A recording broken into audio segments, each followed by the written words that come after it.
করছি আজকের গল্প সুনীল গঙ্গোপাধ্যায়ের লেখা কাকাবাবু বনাম মূর্তিচোর। জঙ্গলের মধ্য দিয়ে সরু একটা রাস্তা, দুপাশের গাছের ডালপালা ঝুঁকে ঝুঁকে আছে, হাত দিয়ে সরিয়ে সরিয়ে এগোতে হয়। সন্ধে হয়ে এসেছে, এখনো একটু আলো আছে আকাশে। আকাশের একদিকের রং লাল আর অন্য দিকটা ধূসর। জঙ্গলের মধ্যে যেন আলো ছায়ার জাফরি কাটা। কত রকম পাখির ডাক শোনা যায় এখন। সব পাখি বাসায় ফিরছে। পাখিদের কিচির মিচির শোনা যায়, তাদের দেখা যায় না। মাথার উপর দিয়ে উড়ে যাচ্ছে এক ঝাঁক বক। বনমালী নামের লোকটি আর সন্তু যাচ্ছে আগে আগে। বনমালীর রোগা লম্বা চেহারা, ধুতির ওপর ফতুয়া পরা, মাথায় ঝাঁকড়া চুল, মুখে দাড়ি গোঁফ নেই, চোখ দুটি সরু মতন। সে বারবার এদিক ওদিক তাকায়। সন্তু পরে আছে প্যান্ট শার্ট আর একটা নীল সোয়েটার। বাতাসে শীত শীত ভাব আছে। ফতুয়া পরা বনমালীর কি শীত লাগে না? কাকাবাবু পরে আছেন প্যান্টের উপর একটা লম্বা কোট। দুবগলে ক্র্যাচ নিয়ে তার হাঁটতে অসুবিধে হচ্ছে এই জঙ্গলের মধ্যে। লতা পাতায় ক্র্যাচ জড়িয়ে যাচ্ছে মাঝে মাঝে। এক জায়গায় সন্তু থমকে দাঁড়িয়ে একটা গাছের দিকে তাকিয়ে জিজ্ঞেস করলো, ওই থোকা থোকা লাল ফুলগুলো কি ফুল? বনমালী সেদিকে তাকিয়ে বলল, কি জানি। সে ফুলের নাম জানে না, ফুল দেখার উৎসাহ তার নেই। পেছন থেকে কাকাবাবু বললেন, রঙ্গন। তারপরই কাকাবাবু খুব জোরে চেঁচিয়ে উঠলেন, সন্তু, মাথা নিচু করো, বসে পড়ো, বসে পড়ো। সন্তু এদিক ওদিক তাকিয়ে কিছুই দেখতে পেল না। কাকাবাবু কেন ওই কথা বলছেন তাও সে বুঝতে পারল না। কাকাবাবু তার হাতের ক্র্যাচটা তুলে খুব জোরে মারলেন একটা গাছের সরু ডালে। তখনই বোঝা গেল সেটা গাছের ডাল নয়, সবুজ ডালের মতনই সোজা হয়েছিল, এখন মাটিতে পড়ে কিলবিল করছে। সন্তু এবার ভয় পেয়ে এক লাফে সরে গিয়ে বলল, ওরে বাপরে, সাপ! ঠিক আমার মাথার উপরে ছিল। বনমালী চোখ বড় বড় করে বলল, লাউডগা সাপ, কামড়ালে আর রক্ষা ছিল না, নির্ঘাত মৃত্যু। কাকাবাবু কিন্তু সাপটাকে আর মারলেন না, ক্র্যাচটা দিয়ে ঠেলে সরিয়ে দিলেন এক পাশে। আপন মনে বললেন, শীত শেষ হয়নি, এর মধ্যেই সাপ বেরিয়ে পড়েছে, খিদের জ্বালায় আর থাকতে পারেনি। তারপর বনমালীর দিকে তাকিয়ে বললেন, লাউডগা সাপের বেশি বিষ নেই, কামড়ালে মানুষ মরবে কেন? অবশ্য অনেকে ভয়েই মরে যায়। সন্তু জিজ্ঞেস করল, সাপ কামড়ালে মানুষ মরে না? কাকাবাবু বললেন, সব সাপের কি আর বিষ থাকে? বেশিরভাগ সাপের বিষ থাকে না, কিন্তু ভয় পেতে নেই। ভয় না পেলে খুব বিষাক্ত সাপ কামড়ালেও চিকিৎসা করে বাঁচা যায়। ওহে বনমালী, আর কত দূর? বনমালী বলল, এই তো আর একটুখানি মোটে। কাকাবাবু বললেন, তখন থেকেই তো একটুখানি একটুখানি বলছো, ভালো জিনিস পাওয়া যাবে তো? বনমালী জোর দিয়ে বলল, খুব ভালো ভালো জিনিস পাবেন স্যার, আমি কি আর শুধু শুধু আপনাদের এত দূর টেনে আনছি? তবে দাম কিন্তু বেশি পড়বে। কাকাবাবু বললেন, যতই দাম পড়ুক তাতে কিছু আসে যায় না, কিন্তু জিনিস পছন্দ হওয়া চাই, পছন্দ না হলে তুমিও পয়সা পাবে না। আবার পথ চলা শুরু হলো। এবার ঝুপঝুপ করে নেমে এলো অন্ধকার। পাখিদের ডাক থেমে এসেছে। কাকাবাবু পকেট থেকে টর্চ বার করে সন্তুর হাতে দিলেন। সাপটা দেখার পর সেই যে সন্তুর বুক কেঁপে উঠেছিল এখনো থামেনি। সে টর্চের আলো ফেলে চারিদিকে ভালো করে দেখছে। একটু বাদে পাতলা হয়ে এলো জঙ্গল। খানিক দূরে দেখা গেল একটা আলো জ্বলছে মিটমিট করে। আর একটু কাছে এগোতে দেখা গেল ফাঁকা জায়গার মধ্যে রয়েছে একটা একতলা ছোট বাড়ি। বনমালী বলল, এই তো এসে গেছি। সন্তু বলল, এরকম জঙ্গলের মধ্যে শুধু একটা বাড়ি রয়েছে, আমার এরকম বাড়িতে থাকতে খুব ইচ্ছে করে। কাকাবাবু বললেন, বেশি দিন ভালো লাগবে না, বড় জোর 7 দিন, তারপরই হাঁপিয়ে উঠবি, বন্ধুদের জন্যে প্রাণ ছটফট করবে। বাড়িটার বাইরে দরজার পাশে জ্বলছে একটা হ্যারিকেন, আর ভেতরে একটা ঘরে রয়েছে আর একটা জোরালো আলো। অস্পষ্টভাবে দেখা গেল বাড়িটা আসলে একটা মন্দিরের আড়ালে। সেই মন্দিরের চূড়া অনেকখানি ভাঙা। বনমালী চেঁচিয়ে ডাকল, ভবেনদা, ও ভবেনদা। একটা কুকুর ভেতর থেকে খুব জোরে ডেকে উঠল, ঘেউ ঘেউ করে। দরজা খোলা, সেখানে এসে দাঁড়ালো একটা বড় কুকুর। ডাক শুনলেই হিংস্র মনে হয়। বনমালী ভয় পেয়ে পিছিয়ে এসে আবার চেঁচিয়ে বলল, ও ভবেনদা, কুকুর সামলাও। এবারে ভেতর থেকে কেউ একজন হাঁক দিল। কে? বনমালী বলল, ভবেনদা, আমি বনমালী গো, মালদার বনমালী নস্কর, তোমার সঙ্গে কাজের কথা আছে। ভেতর থেকে কেউ একজন ভোলা ভোলা বলে দুবার ডাকতেই কুকুরটা থেমে গেল। তারপর বেরিয়ে এলো একজন লম্বা লোক, গেরুয়া রঙের লুঙ্গি পরা আর গায়ে একটা চাদর জড়ানো, হাতে একটা সিগারেট। সে প্রথমে সন্তু আর কাকাবাবুকে দেখতে পায়নি। বনমালীর দিকে তাকিয়ে বলল, কিরে, হঠাৎ এই সময় এলি যে? আমার তো আজ এখানে থাকার কথা ছিল না। ভালো কিছু জিনিসের খবর এনেছিস? বনমালী আমতা আমতা করে বলল, এই একজন সাহেবকে এনেছি। ভবেন চমকে উঠে বলল, কে, কাকে এনেছিস? কাকাবাবু সামনে এগিয়ে এসে বললেন, নমস্কার, আমি সাহেব ঠাহেব নই, আমি একজন বাঙালি, আমার নাম রাজা রায়চৌধুরী, আর এই আমার ভাইপো সন্তু। আমি পাথরের মূর্তি জমাতে ভালোবাসি, নানা জায়গায় ঘুরে ঘুরে মূর্তি জোগাড় করি। শুনেছি আপনার কাছে কিছু মূর্তি পাওয়া যেতে পারে। ভবেন ভুরু কুচকিয়ে বলল, আমার কাছে? আমি মূর্তি কোথায় পাবো? কি রে বনমালী, তুই কি বলেছিস? বনমালী বলল, ইনি ভালো দাম দেবেন বলেছেন। কুকুরটা কাকাবাবুর কাছে এসে ঘুরে ঘুরে গো গো গর্জন করছে। কাকাবাবুর কাছে ক্র্যাচ থাকে বলে সব জায়গায় কুকুররা তাকে অপছন্দ করে। কাকাবাবু বললেন, ভবেন বাবু, আপনার কুকুরটা আগে বাঁধুন, না হলে ভালো করে কথা বলা যাবে না। এত দূর থেকে এলাম, বাড়ির মধ্যে বসতে বলবেন না? ভবেন বলল, আর তো কোনো কথা নেই, আপনারা কেন এসেছেন জানি না, আমার কাছে মূর্তি টুর্তি নেই। সন্তু বলল, আমার খুব তেষ্টা পেয়েছে, 1 গিলাস জল পেতে পারি? ভবেন বলল, ঠিক আছে, ভেতরে আসুন, আমি ভোলাকে সরাচ্ছি। আয় ভোলা, আয় আয়। ঘরের ভেতরটা বেশ ঝকঝকে পরিষ্কার। একটা খাট পাতা, বসবার জন্য রয়েছে কয়েকটি মোড়া, দেওয়ালে ঝুলছে একটি বাঘের ছাল। ভবেন গেরুয়া পরে থাকলেও তার ভাবভঙ্গি মোটেই সাধুর মতো নয়। কুকুরটাকে অন্য জায়গায় বেঁধে এসে সে সন্তুকে 1 গিলাস জল এনে দিল। সন্তু চুমুক দিতে দিতে বলল, সেই সাপটাকে দেখার পর থেকেই আমার গলা শুকিয়ে এসেছিল। কাকাবাবু বলেন, আপনি তো বেশ নিরিবিলিতে থাকেন ভবেন বাবু, জঙ্গলের মধ্যে দিয়ে অনেকটা আসতে হয়, পায়ে হেঁটে ছাড়া এখানে আসার আর অন্য উপায় নেই, তাই না? ভবেন শুকনো গলায় বললে, আগে কাজের কথা হোক। দেখুন মশাই, আমি মূর্তি বিক্রি করি ঠিকই, কিন্তু আমার কাছে 200-500 টাকার কম দামি জিনিস পাবেন না। সবচেয়ে কম দামেরটা 10,000, আরও দামি আছে 50,000, 2 লাখ, 5 লাখ। যদি কম দামি জিনিসের খোঁজে এসে থাকেন তাহলে আমার সময় নষ্ট করে লাভ নেই। কাকাবাবু বললেন, সে কি, জিনিস দেখাবার আগেই দামের কথা? আমাদের দেখে বুঝি মনে হয় আমরা সস্তা খদ্দের?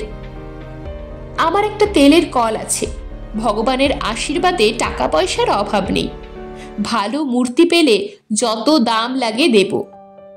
ভবেন বলল, ক্যাশ টাকা এনেছেন? আমি চেক টেক নিই না। কাকাবাবু কোটের পকেটে থাবড়া মেরে বললেন, আছে, টাকাও সঙ্গে আছে। আমিও নগদ কারবারে বিশ্বাস করি।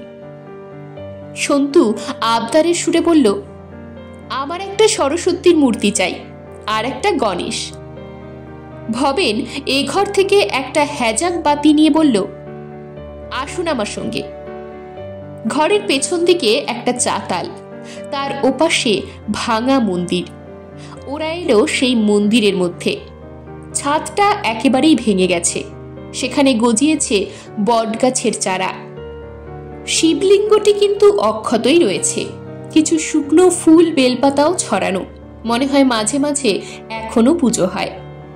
ভবেন শিবলিঙ্গের সামনে হাঁটু গেড়ে বসে প্রথমে প্রণাম করল, তারপর সেই শিবলিঙ্গ ধরে খুব জোরে ঠেলা দিতেই সেটা সরে গেল খানিকটা। সেখানে দেখা গেল একটা অন্ধকার গর্ত। সেই গর্তে হাত ঢুকিয়ে ভবেন একটা মূর্তি তুলে আনলো। কাকাবাবু সেটা হাতে নিয়ে ঘুরিয়ে ফিরিয়ে দেখতে লাগলেন। প্রায় 1 হাত লম্বা একটা বিষ্ণু মূর্তি, কালো পাথরের তৈরি। ভবেন বলল, এটার বয়স 550 বছর, দাম পড়বে 18,000।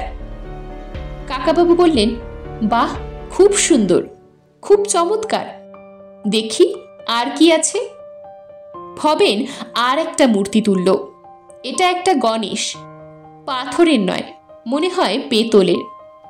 ভবেন বলল, এটা পঞ্চধাতুর তৈরি বিষ্ণুপুরের গণেশ, 300 বছরের পুরনো, এটার দাম পড়বে 12,000।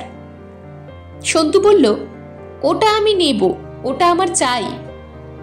কাকাবাবু বললেন, নিবি নিবি, আগে দরদাম ঠিক হোক। আর কি আছে দেখি। ভবেন এরপর আরো 7টা মূর্তি বের করে দেখালো, বেশিরভাগই নারায়ণের, একটা রাধাকৃষ্ণর, একটা দুর্গার। কাকাবাবু সবকটা খুঁটিয়ে দেখে, বাহ, কি সুন্দর, কি চমৎকার, এইসব বলতে লাগলেন। সবকটা দেখা হয়ে গেলে বললেন, আর নেই? মদন মোহনের মূর্তি নেই? ভবেন একটা নারায়ণের মূর্তি দেখিয়ে বলল, এইটাই তো মদন মোহন। কাকাবাবু বললেন, এটা তো বিষ্ণুপুরের, কোচবিহারের মদন মোহন নেই? ভবেন বলল, আমার কাছে আর কিছু নেই। কাকাবাবু হতাশভাবে বললেন, যা, তাহলে কি হবে? এর একটাও যে আমার পছন্দ হলো না। ভবেন বলল, এতগুলো দেখালাম, একটাও পছন্দ হলো না? কাকাবাবু দুদিকে মাথা নেড়ে বললেন, না, একটাও না। কি করে পছন্দ হবে? গণেশের মূর্তিটা পঞ্চধাতুর বললেন, ওটা আসলে পেতলের, পুরনোও নয়, নকল। পাথরের মূর্তিগুলো বড়জোর 50-60 বছরের পুরনো। আর ওই যে বিষ্ণু মূর্তিটা, এটা একেবারে আসল আর পুরনো। এটা বিষ্ণুপুর মন্দির থেকে চোরাই জিনিস, ওটাও আমার চাই না। কোচবিহারের মদন মোহনের মূর্তিটা পেলে যত দাম লাগে তাতেই রাজি। সেই মূর্তিটা কোথায়? ভবেন এবারে চোখ সরু করে কাকাবাবুর দিকে একটুক্ষণ তাকিয়ে রইল, তারপর হিংস্র গলায় বলল, তুমি আমার সঙ্গে ধোঁকাবাজি করতে এসেছো? তুমি পুলিশের লোক। কাকাবাবু নিরীহভাবে বললেন, না না, আমি পুলিশের লোক নই। মদন মোহনের মূর্তিটা বার করো, তার জন্য যত টাকা চাও দেব। বনমালী এতক্ষণ চুপ করেছিল, এবারে চেঁচিয়ে বলল, ভবেনদা, আমি এখানে আসতে চাইনি। এই লোকটা আমাকে ভয় দেখিয়ে জোর করে এনেছে। বিশ্বাস করো, আমি ইচ্ছে করে আনিনি। ভবেন বলল, তুই ওই খোকাটাকে জাপটে ধরতো, আমি এই বুড়োটাকে ধরছি। আমার সঙ্গে চালাকি করতে এসেছে। বনমালী সন্তুকে 2 হাতে জড়িয়ে চেপে ধরল, কিন্তু সে সন্তুকে চেনে না। সন্তুর সঙ্গে সঙ্গে জুজুৎসুর প্যাচে তাকে উল্টে দিয়ে দরাম করে ফেলে দিল মাটিতে। দেওয়ালে বনমালীর মাথা ঠুকে গেল খুব জোরে। সন্তু 2 হাতের ধুলো ঝেড়ে বলল, একটুও গায়ের জোর নেই। ভবেন তার পেছনের দেওয়ালে ঝোলানো একটা মস্ত বড় খাড়া তুলে নিয়ে কাকাবাবুকে বলল, দেব শেষ করে। কাকাবাবু বললেন, বাহ, খাড়াটা তো বেশ পুরনো মনে হচ্ছে, দেখি দেখি, দাও তো, ওটার কত দাম পড়বে? ভবেন বলল, আমার সঙ্গে চালাকি করতে এসো না, এক কোপে মুন্ডু উড়িয়ে দেব। সঙ্গে টাকা পয়সা কি আছে বার করো তো বুড়ো। কাকাবাবু বলেন, আমাকে বুড়ো বুড়ো বলবে না, আমি খোড়া হতে পারি কিন্তু বুড়ো নই। তোমার থেকে আমার গায়ে জোর বেশি। খালি হাতে লড়াই করার সাহস আছে তোমার? ভবেন এবার খাড়া দিয়ে কাকাবাবুর মাথায় একটা কোপ মারতে যেতেই কাকাবাবু পকেট থেকে রিভলভারটা বার করলেন। বকুনির সুরে বললেন, তুমি এত বোকা কেন ভবেন? আমাকে মারতে আসছিলে? জানো না মানুষ খুন করলে ফাঁসি হয়? আমার হাতে এটা কি দেখছো? খাড়া দিয়ে কি আর বন্দুক পিস্তলের সঙ্গে লড়াই করা যায়? খাড়াটা নামিয়ে রেখে আমার কথা মন দিয়ে শোনো। ভবেন এবার ভয় পেয়ে কাচুমাচু করে বলল, পুলিশ? কাকাবাবু বললেন, না, আমি পুলিশ নই। খোড়া পুলিশ তুমি দেখেছো কখনো? পুলিশ কি কখনো তার ভাইপোকে নিয়ে ঘোরে? মদনমোহনের মূর্তিটা কোথায়? কোচবিহার মন্দির থেকে যেটা চুরি গেছে। বড় জাগ্রত দেবতা, সেটা ওই মন্দিরে আবার ফেরত দিতে হবে। ভবেন বলল, সে মূর্তি আমার কাছে নেই, সেই মূর্তি সম্বন্ধে আমি কিছু জানি না। কাকাবাবু বললেন, বেশ চোরাই মূর্তির ব্যবসা ফেদে বসেছ। ভাঙা মন্দিরে সাধু সেজে থাকো। পুলিশ এতখানি জঙ্গলের মধ্যে সচরাচর আসে না, এলেও শিবলিঙ্গ সরিয়ে দেখবে না, শিবলিঙ্গের গায়ে হাতই দেবে না। পুলিশও তো ঠাকুর দেবতার ভয় পায়। শোনো, তোমার সামনে দুটো পথ আছে। হয় তোমাকে আমি এখনই পুলিশের কাছে নিয়ে গিয়ে ধরিয়ে দেব, তুমি চোরাই মাল রাখো আর আমাকে খুন করতে চেয়েছিলে, দুটোই বড় অপরাধ। তবে তুমি যদি কোচবিহারের মদনমোহনের মূর্তিটা আমাকে ফেরত দাও, তাহলে তোমাকে আমি আপাতত ছেড়ে দিতে পারি। ভবেন আড়ষ্ট গলায় বলল, সে মূর্তি আমার কাছে নেই। কাকাবাবু বললেন, ফের মিথ্যে কথা? ভবেন বলল, আপনার পা ছুঁয়ে বলতে পারি স্যার, মিথ্যে নয়, আমার কাছে নেই। কাকাবাবু বললেন, কার কাছে আছে? ভবেন বলল, আমি জানি না। কাকাবাবু একটা দীর্ঘশ্বাস ফেলে বললেন, তাহলে চলো থানায়, 10টি বছর জেলের ঘানি ঘোরাবে। ওহে বনমালী, তোমাকেও ছাড়ব না, তুমিও জেল খাটবে। বনমালী কাঁদো কাঁদো হয়ে বলল, আমি কিছু করিনি স্যার, আপনাদের পথ দেখিয়ে এনেছি। কাকাবাবু বললেন, তুমি সন্তুকে জাপটে ধরেছিলে, আমাদের কাছ থেকে টাকা পয়সা কেড়ে নেবার মতলব করছিলে। এখন চলো। হঠাৎ ঘুরে দাঁড়িয়ে কাকাবাবু ভবেনের গালে এত জোরে একটা চড় মারলেন যে সে ঘুরে পড়ে গেল। কাকাবাবু বললেন, আমার দিকে যে অস্ত্র তোলে তাকে আমি নিজের হাতে কিছু শাস্তি না দিয়ে ছাড়ি না। আমাকে বুড়ো বলছিলে, এখন দেখলে আমার হাতের জোর। ভবেন গোল গোল চোখে একটুক্ষণ তাকিয়ে রইল কাকাবাবুর দিকে। সে এত অবাক হয়ে গেছে যে কথাই বলতে পারছে না। একটু পরে ফিসফিস করে বলল, স্যার, যদি আমি আপনাকে ভোগলুর ডেরা চিনিয়ে দিই তাহলে আমাকে ছেড়ে দেবেন? বনমালী ভয় পেয়ে বলে উঠল, ওরে সর্বনাশ। কাকাবাবু জিজ্ঞেস করলেন, এই ভোগলু বুঝি মদনমোহনের মূর্তি চুরি করেছে?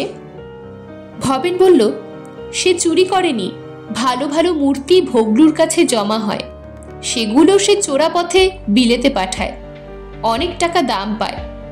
ভোগলু অতি সাংঘাতিক লোক, সে যদি টের পায় যে আমরা তার নাম বলে দিয়েছি তাহলে সে আমাদের খুন করে ফেলবে। তার হাতে অনেক গুন্ডা আছে, আমি দূর থেকে তার বাড়িটা দেখিয়ে দিতে পারি, তারপর আমি আর সেখানে থাকবো না। কাকাবাবু হেসে বললেন, তোমায় আমি বিশ্বাস করব কি করে? তুমি দূর থেকে কার না কার বাড়ি দেখিয়ে সরে পড়বে আর আমি তাই মেনে নেব? তোমার মতন লোকেদের তো মিথ্যে কথা বলতে বাধে না। এই সন্তু, ক্যামেরা বার কর। সন্তু অমনি পকেট থেকে একটা ছোট্ট ক্যামেরা বার করে ফটাফট ছবি তুলতে লাগলো। কাকাবাবু বললেন, ভবেন, তোমার আর তোমার এই চোরাই মালের আস্তানার ছবি তোলা রইল আমাদের কাছে। এই ছবি পুলিশের কাছে দিলে ধরা পড়ে যাবেই, বনমালীও পালাতে পারবে না। এবার চলো দেখি কোথায় থাকে ভোগলু। সেখান থেকে বেরিয়ে একেবারে সামনে সামনে চলল সন্তু, তারপর বনমালী, তারপর ভবেন। কাকাবাবু পেছনে। তিনি রিভলভারটা রেখে দিলেন পকেটে, শুধু একবার বললেন, ভবেন, মাঝপথে পালাবার চেষ্টা করলে কিন্তু তোমার একটা পা জন্মের মতন খোঁড়া হয়ে যাবে। তখন আমায় দোষ দিও না। আমার হাতের টিপ খুব ভালো, এক একটা গুলিতে তোমার এক একটা পা খোঁড়া হবে। জঙ্গলের বাইরে রয়েছে একটা জিপ গাড়ি। ড্রাইভার ঘুমিয়ে পড়েছিল। সবাই সেই জিপ গাড়িতেই উঠল। সন্তু আর বনমালী পেছনে, ভবেন আর কাকাবাবু সামনের ড্রাইভারের পাশে। ভবেনের নির্দেশে গাড়িটা ছুটে চলল। কাকাবাবু জিজ্ঞেস করলেন, এই ভোগলুর আসল নাম কি? ভবেন বলল, তা তো জানি না স্যার, সবাই ভোগলু ভোগলু বলেই ডাকে। ওর একটা থালা বাসনের দোকান আছে, কিন্তু ওর আসল ব্যবসা মূর্তি পাচার করা। ও কি নিজের লোক দিয়ে নানান মন্দির থেকে মূর্তি চুরি করিয়ে আনায়? না স্যার, এ লাইনে অনেক লোক আছে। কুচবিহারের ওই মদনমোহন মূর্তি প্রথমে চুরি করে বিষ্টু দাস। সে পরের দিনই 5,000 টাকায় সেটা বিক্রি করে দেয় শিলিগুড়ির অজিত সিংকে। অজিত সিং সেটা 15,000 টাকায় বিক্রি করেছে শেঠ সূর্যমলকে। পেছন থেকে সন্তু জিজ্ঞেস করল, প্রথম চোরটার নাম বিষ্টু দাস, সে কাকে বিক্রি করেছিল? সন্তু একটা ছোট খাতা খুলে নামগুলো লিখে নিচ্ছে। ভবেন বলল, শেঠ সূর্যমল মূর্তিটা আমার কাছে এনেছিল, কিন্তু দাম চাইল 35,000 টাকা। অত টাকা আমি দিতে পারিনি, তাই ভোগলু নিয়ে নিয়েছে। ও বিলেত আমেরিকায় পাঠিয়ে লাখ লাখ টাকা রোজগার করবে। কাকাবাবু বললেন, একেই বলে চোরে চোরে মাস্তুতো ভাই। তোমরা সবাই সবাইকে চেনো। প্রায় 1 ঘন্টা গাড়িটা চলার পর সে থামল শ্রীপুর নামে একটা ছোট্ট শহরে। রেল স্টেশনের পাশেই বাজার আর কিছু দোকানপাট ছাড়া সেখানে আর কিছু নেই। বেশ রাত হয়ে গেছে, তবু কয়েকটা দোকান খোলা আছে। একটা থালা বাসনের দোকানের পাশ দিয়ে যখন জিপ গাড়িটা আস্তে আস্তে যাচ্ছে, তখন ভবেন বলল, ওই দেখুন স্যার, কাউন্টারে ভোগলু বসে আছে, খুব বড় গোঁফ। ভোগলুর চেহারাটা দেখবার মতন। মাথায় একটাও চুল নেই, চকচকে টাক, কিন্তু নাকের নিচে শেয়ালের লেজের মতন মোটা গোঁফ। মুখখানা গোল, বেশ হৃষ্টপুষ্ট চেহারা। দোকানে আরো 3-4 জন লোক রয়েছে। মনে হয় তারা খদ্দের নয়, ভোগলুরই দলের লোক। গাড়িটা বাজার পেরিয়ে যাওয়ার পর দুখানি পাকা দোতলা বাড়ি চোখে পড়ল। ভবেন বলল, এই প্রথম বাড়িটা ভোগলুর, আর দ্বিতীয়টা ওর ভাইয়ের। দুটোই ভোগলুর বাড়ি বলতে পারেন। কাকাবাবু জিজ্ঞেস করলেন, চোরাই মূর্তিগুলো ও কোথায় রাখে? ভবেন বলল, তা আমি বলতে পারবো না স্যার, তবে আপনাকে আমি আর একটা খবর দিচ্ছি। কাছেই বাংলাদেশের বর্ডার। প্রত্যেক শনিবার সেখানে একটা বড় হাট হয়। সেই হাটের দিনে লোকজনের ভিড়ের মধ্যে ভোগলু ভালো ভালো মূর্তি বাংলাদেশে পাচার করে দেয়। ওখান থেকেও কিছু জিনিস এদিকে আসে। এই শনিবার যদি নজর রাখেন, তাহলে মূর্তিটা হাতে নাতে ধরে ফেলতে পারবেন। কাকাবাবু বললেন, মূর্তিটা এর মধ্যেই যদি পাচার করে দিয়ে থাকে? ভবেন বলল, না, দেয়নি।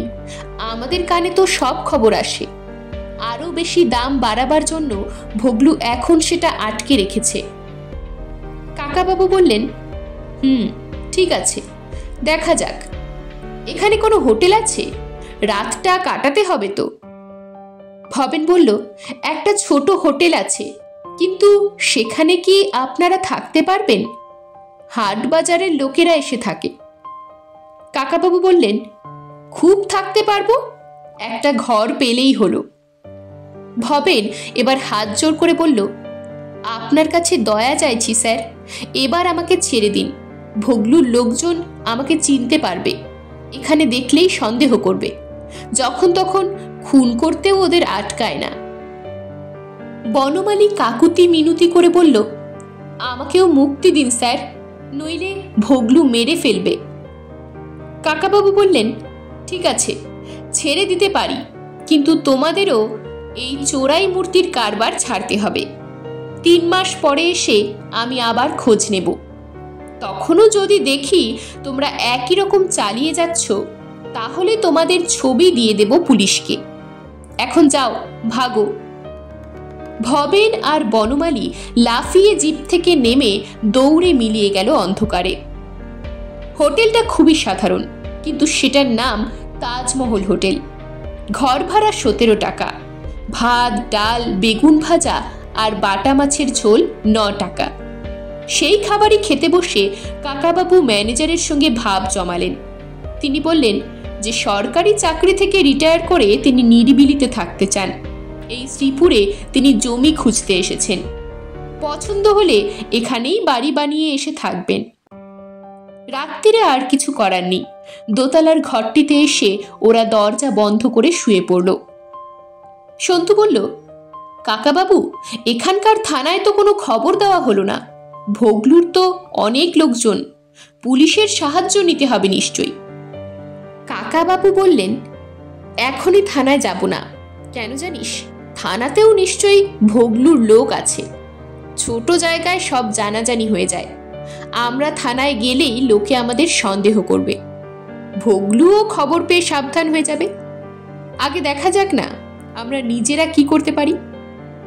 সন্তু বলল, কাকাবাবু, আর একটা কথা জিজ্ঞেস করব। কথাটা কাল থেকে আমার মনের মধ্যে খচখচ করছে। কাকাবাবু বললেন, কি কথা, বলে ফেল। সন্তু বলল, ছোটবেলায় একবার মামার বাড়িতে গিয়েছিলাম, সেখানে শিব ঠাকুরের একটা মন্দির ছিল। একদিন মন্দিরের মধ্যে প্রসাদ নিতে গেছি। পুরুত মশাই বললেন, মূর্তি ছুঁয়ে দিও না যেন, ঠাকুরের মূর্তি ছুলে পাপ হয়।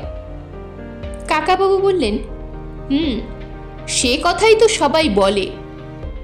সন্তু জিজ্ঞেস করল, তাহলে ওই যে লোকগুলো মূর্তি চুরি করছে, ওরাও তো ছুঁচ্ছে, ওদের পাপ হচ্ছে না?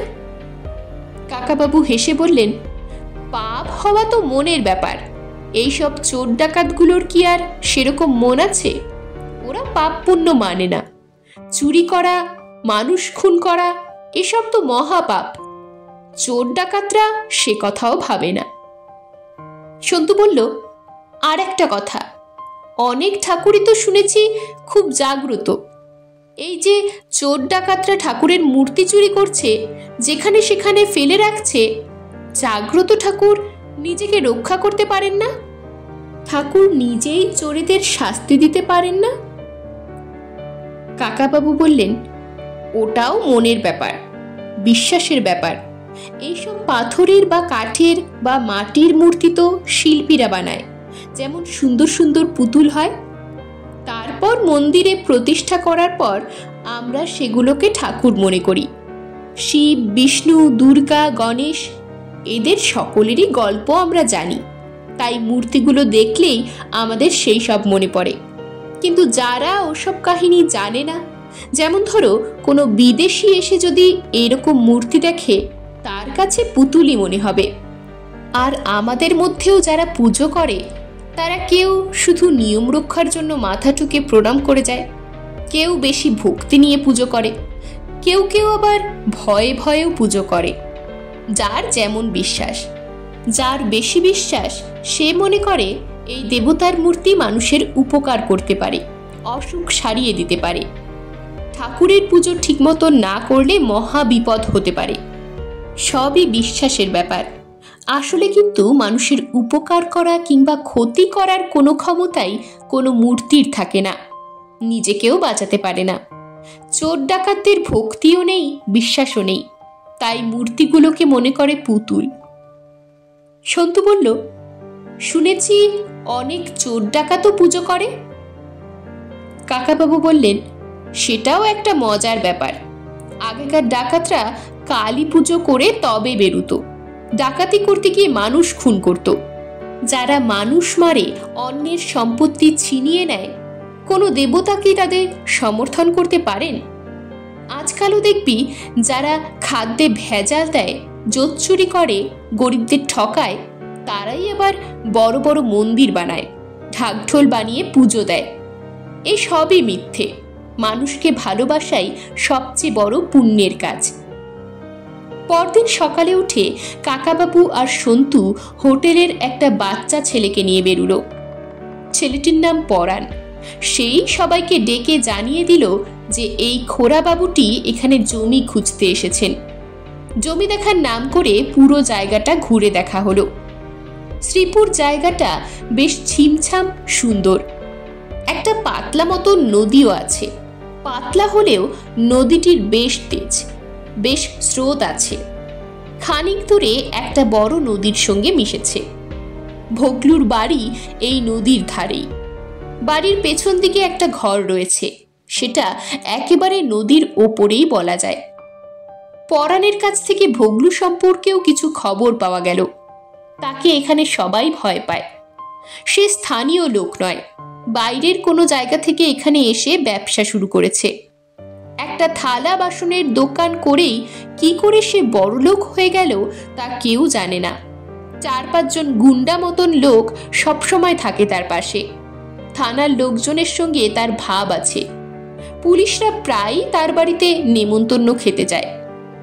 ভোগলু নিজেও নাকি দারুণ পেটুক। সে একাই 2টো মুরগি খেয়ে ফেলতে পারে, 2 কিলো পাঁঠার মাংস খায়। গোটা একটা রুই মাছ না হলে তার চলে না।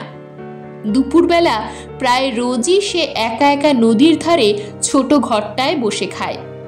খাবার সময় অন্য লোক কাছে থাকা সে পছন্দ করে না।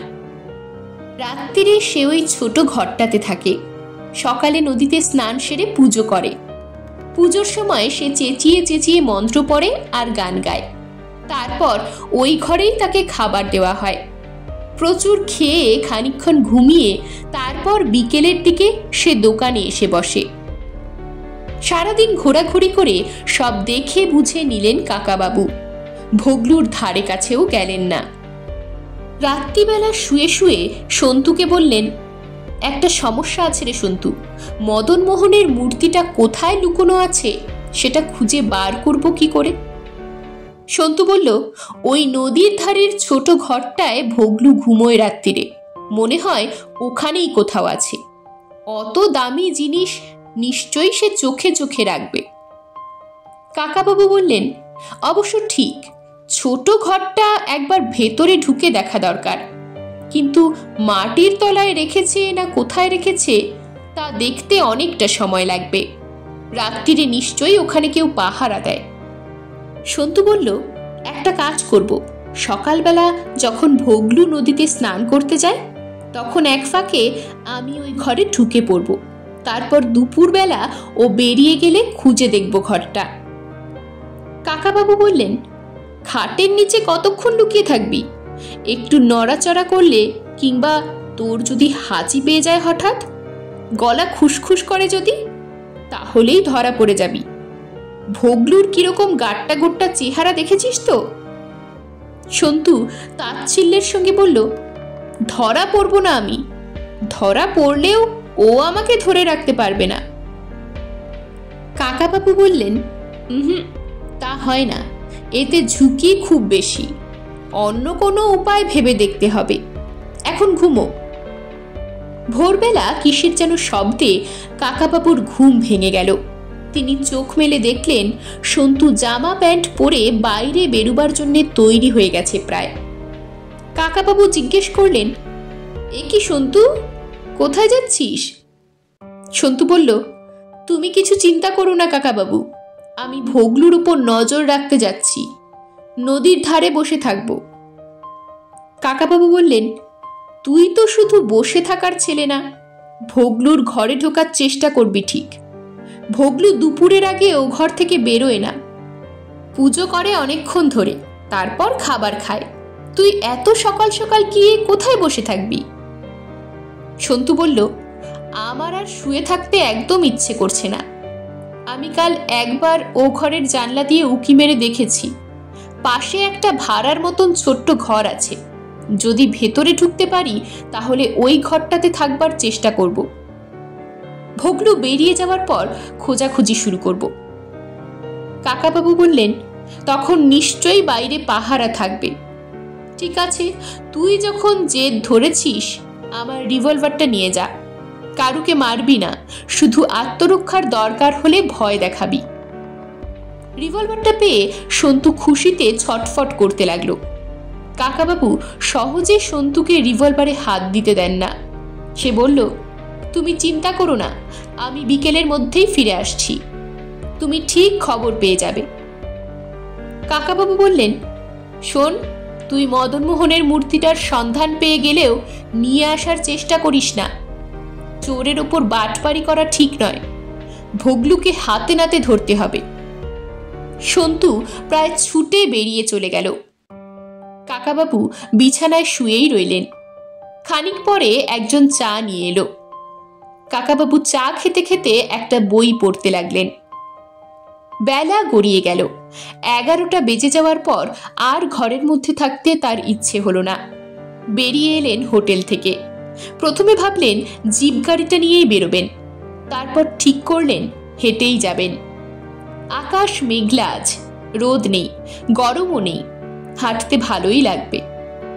একটা চিঠি লিখে গাড়ির ড্রাইভারকে পাঠিয়ে দিলেন থানায়। তিনি যে এখানে এসেছেন তা পুলিশকে জানিয়ে রাখা দরকার। কি জন্য এসেছেন তা জানাবার দরকার নেই। হাঁটতে হাঁটতে তিনি চলে এলেন নদীর ধারে। এইটুকু নদী, কিন্তু হেঁটে পার হওয়া যায় না। এক জায়গায় খেয়া পারের ব্যবস্থা আছে, অবশ্য এখন লোকজন বিশেষ নেই। ভোগলুর বাড়ির পেছনে বাগান, তারপর একেবারে শেষের দিকে নদীর ধার ঘেঁষে একখানা ঘর। ঠিক ঘর নয়, সেটা একটা ছোট বাড়ির মতন। ঘরের সঙ্গে বাথরুম আর একটা ছোট ঘর, বারান্দাও রয়েছে। সন্তুকে কোথাও দেখা যাচ্ছে না। সেই ভোর থেকে সে কোথায় রয়েছে? ভোগলুর ঘরের মধ্যে ঢুকে পড়েছে নাকি? কাছাকাছি গিয়ে শুনলেন একজন লোক চেঁচিয়ে চেঁচিয়ে কি যেন বলছে, একঘেয়ে সুর। এই কি ভোগলুর পুজো নাকি? কোন দেবতা পুজো করে ভোগলু? এরা বিচিত্র লোক। রোজ সকালে ভক্তি ভরে পুজো করে, আবার নানান ঠাকুর দেবতার মূর্তির ব্যবসা করে। সন্তু নিশ্চয়ই ধরা পড়েনি, তাহলে ভোগলু এমন নিশ্চিন্তে পুজো করতে পারত না। সন্তুকে ধরে ফেললে ভোগলু নিশ্চয়ই খোঁজ খবর করত। সন্তুর সঙ্গে কে আছে সে সন্ধানও পেয়ে যেত। আরও কিছুক্ষণ পর একজন লোক কয়েকটা খাবারের পাত্র নিয়ে ঢুকলো ভোগলুর ঘরে। কাকাবাবু ভাবলেন সন্তু সকাল থেকে কিছু খায়নি বোধহয়, বিকেল পর্যন্ত না খেয়ে থাকবে। সেই লোকটি বেরিয়ে এসে ভেতরের বাড়ি থেকে আবার 2-3টে ডেকচি ভর্তি কি সব নিয়ে ফিরে এলো। এইরকম আরও একবার। খাবার আসছে তো আসছেই। কাকাবাবু একটা তেঁতুল গাছের আড়ালে দাঁড়িয়ে দেখতে লাগলেন। এত খাবার ভোগলুর জন্য? একটা লোক কত খেতে পারে? হঠাৎ তার মাথার মধ্যে একটা ঝিলিক খেলে গেল। সেই লোকটা যখন আর একবার কয়েকটা খাবারের ডেকচি নিয়ে ফিরে আসছে, কাকাবাবু তখন গাছের আড়াল থেকে বেরিয়ে এলেন। লোকটির পিঠে তার একটা ক্র্যাচ ঠেকিয়ে গম্ভীর গলায় বললেন, এটা বন্দুকের নল, চেঁচালেই প্রাণটা বেরিয়ে যাবে। যেমন যাচ্ছ তেমনই যাও। লোকটা কাঠের পুতুলের মতন এক পা করে হেঁটে ঘরে ঢুকলো। কাকাবাবু ভেবেছিলেন তিনি ঘরের মধ্যে আরো 2-3 জনকে দেখতে পাবেন, কিন্তু ঘরে ভোগলু ছাড়া আর কেউ নেই। টেবিলের ওপর মস্ত বড় একটা থালা। ভোগলু একা একা বসে খাচ্ছে, ঠিক যেন একটা রাক্ষস। তার থালার পাশে মাছের কাঁটা আর মাংসের হাড়ের পাহাড় জমে আছে। সে একটা মস্ত বড় মাছের মুড়ো ধরে চিবুচ্ছে, ঝোল গড়াচ্ছে মুখের দুপাশ দিয়ে। সে বোধহয় 2 হাত দিয়ে খায়, 2 হাতেই লেগে আছে ঝোল। কাকাবাবুকে দেখে সে ভুরু কুচকে বললে, এ কে? এই মংলু, এ কাকে নিয়ে এলি? মংলু নামে সেই লোকটি বলল, কি জানি, আমার পিঠে বন্দুকের নল ঠেকিয়ে রেখেছে। ভগলু দেখতে পাচ্ছে কাকাবাবুর হাতে বন্দুক টন্দুক কিছু নেই। সে গর্জন করে বলে উঠল, হাদারাম, পেছন ফিরে একবার তাকিয়ে দেখতে পারলি না? ধর ওই লোকটাকে। মংলু বেশ গাট্টা গোট্টা জোয়ান। সে ডেকচি দুটো টেবিলের উপর রেখেই ঘুরে দাঁড়ালো। কাকাবাবু একটা ক্র্যাচ তুলে বললেন, মারামারি করার দরকার নেই, আগে আমার কথা শোনো। ভগলু, তুমি কোচবিহারের মদনমোহন মূর্তিটা রেখে দিয়েছ কেন? এই নিয়ে যে কোচবিহারে দাঙ্গা বাঁধার উপক্রম, তুমি নিজে একজন ভক্ত হয়ে ঠাকুর দেবতার মূর্তির ব্যবসা করো? ছি, ওটা ফেরত দিয়ে দাও। ভগলু বলল, কে বলল ওই মূর্তি আমার কাছে আছে? কাকাবাবু বললেন, আমি ঠিক খবর নিয়েই এসেছি, মূর্তিটা আমায় দিয়ে দাও। ভগলু বলল, এই মংলু, লোকটাকে ধরতে পারছিস না? সেই মুহূর্তে আর একটা লোক ঘরে ঢুকলো। সঙ্গে সঙ্গে সে পেছন থেকে জড়িয়ে ধরল কাকাবাবুকে। মংলুও ঝাঁপিয়ে পড়ে কাকাবাবুর ক্র্যাচ দুটো কেড়ে নিল। ভগলু খুশি হয়ে বলল, বাহ বেচু, তুই ঠিক সময়ে এসে পড়েছিস। লোকটাকে বাদ, পকেটে দেখ বন্দুক পিস্তল কিছু আছে কিনা। কাকাবাবু দুহাত তুলে বললেন, বাঁধতে হবে না, আমার কাছে কোনো অস্ত্র নেই। ভগলু, তুমি খাওয়া শেষ করে নাও, এই তোমার শেষ মাছের মুড়ো খাওয়া, এরপর তোমায় 10 বছর জেলে থাকতে হবে। ভগলু বলল, তুমি একটা খোড়া, আমাকে জেলে পাঠাবে? হ্যাঁ। কাকাবাবু বললেন, কানাকে কানা বলতে নেই, খোড়াকে খোড়া বলতে নেই, জানো না? জেলে তোমায় যেতেই হবে। তুমি কি ভাবছো আমি একা তোমার এই বাঘের গুহায় ঢুকেছি? পুলিশ তোমার বাড়ি ঘিরে ফেলেছে। এখানকার পুলিশ নয়, কলকাতার পুলিশ। 10খানা রাইফেল আছে। তোমার বাড়ির সব খুঁজে তারপর এই ঘরে আসবে। শুধু মদন মোহনের মূর্তিটা পেলেই তোমায় অন্তত 10 বছর জেলে থাকতে হবে। ভগলু উঠে দাঁড়িয়ে দাঁত কিরমির করে বলল, মদন মোহনের মূর্তি আমি নদীতে ফেলে দেব, কেউ খুঁজে পাবে না। তারপর আমায় কে ধরবে? কোনো প্রমাণ থাকবে না। একদিকের দেওয়ালে একটা বড় কুলুঙ্গি, তাতে একজোড়া খুব ছোট রাধাকৃষ্ণ মূর্তি আর প্রচুর ফুল। ভগলু এই মূর্তিরই পুজো করে বলে মনে হলো। সেই কুলুঙ্গির ঠিক নিচে ধাক্কা দিতেই দেওয়ালের খানিকটা অংশ সরে গেল। ভগলু তার মধ্যে হাত গলিয়ে বার করে আনলো একটা কালো পাথরের মূর্তি। সেটা সে ছুঁড়ে ফেলে দেওয়ার জন্য ছুটে গেল জানলার দিকে। কাকাবাবু চেঁচিয়ে বলে উঠল, ভগলু, তুমি এঁঠো হাতে ওই মূর্তি ধরলে, জাগ্রত ঠাকুর, জানো না? অপবিত্র হাতে ছুলে সেই হাতে কুষ্ঠ হয়। ভগলু বলে উঠল, হ্যাঁ। সঙ্গে সঙ্গে তার হাত থেকে সেই মূর্তিটা খসে পড়ে গেল মাটিতে। আর ঠিক তার সঙ্গে সঙ্গেই একটা গুলির শব্দ হলো। পাশের ঘরের দরজা ঠেলে বেরিয়ে এলো সন্তু, তার হাতে রিভলভার। সিনেমার নায়কের কায়দায় সে রিভলভারের নলে ফু দিতে দিতে বলল, প্রথমবার কারুকে মারিনি, শুধু ভয় দেখিয়েছি। এরপর কেউ নড়লেই তার মাথায় গুলি করব। কাকাবাবু এগিয়ে মূর্তিটা তুলে নিলেন। টেবিলের উপর থেকে জলের গেলাস নিয়ে এঁটো জায়গাটা ধুলেন ভালো করে।